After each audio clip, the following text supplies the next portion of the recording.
Ada yang 50% jawab B, sisanya itu menjawab yang C lah banyaknya gitu kan. Nah, perkara B sama C ternyata pembedanya hanya di minus atau tidak minus.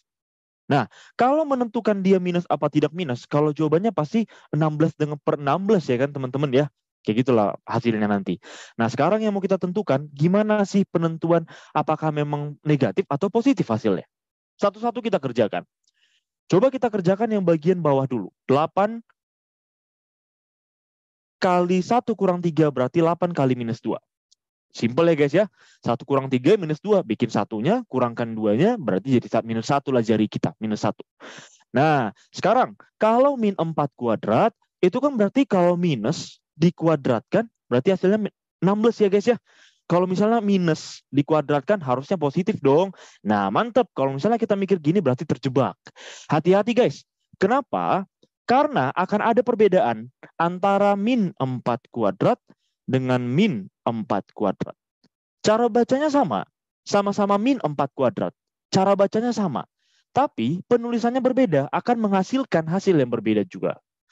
Kalau misalnya min 4 kuadratnya ada di dalam kurung, berarti dia jadi min 4 dikali min 4. Min dikali min barulah dia positif, teman-teman. Jadi ini penjelasannya.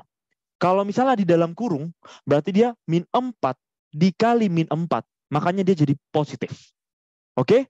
Nah, kalau yang berikutnya, teman-teman, apa pembedanya dengan yang di atasnya? Kayaknya mirip-mirip aja ya kan? Nah, yang membedakan dengan yang di atasnya, kalau minnya tidak di dalam kurung, maka min dikali 4-nya yang kita kuadratkan. Hanya 4-nya aja. Minusnya tidak ikut. 4 dikali 4. Maka dapatlah hasilnya min kali 4 kali 4 min 16. Lihat teman-teman. Beda penulisan, beda hasilnya. Makanya kalau ditanya di soal kita, nggak ada tanda kurungnya, maka hasilnya min 16. Berarti tinggal min 16 dibagi. Min 16, hasilnya berapa guys? Hasilnya 1. Jawabannya yang mana yang benar? Jawabannya adalah yang C.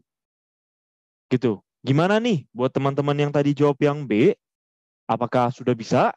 Apakah sudah setuju? Ingat ya, ini tuh bukan yang mengada-ngada. Ini tuh semua ada dasarnya, teman-teman. Nah, itu sayang banget kalau kita capek-capek ke soal susah dong. Capek banget, soal susah, soal kayak gini aja nggak bisa. Karena nanti soal-soal susah, ilmu dasarnya yang sebenarnya dipakai, lebih kepake. Bisa ya guys ya?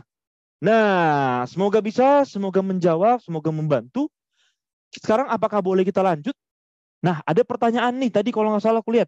Gimana kalau min 4 kuadrat? Ayo, menurut teman-teman gimana? Ingat ya teman-teman, jangan semata-mata aku bilang, oh ada kurungnya, berarti positif. Cara hafalnya kalau bisa jangan kayak gitu. Lebih ke, lebih ke konsepnya aja sih teman-teman. Kalau di sini, yang di dalam kurungnya bukan min 4-nya, melainkan semuanya. Berarti nggak ada bedanya teman-teman. Ini akan tetap min 16. Karena yang kita kerjakan yang di dalam kurungnya. Kalau yang tadi, coba teman-teman lihat yang ini ya.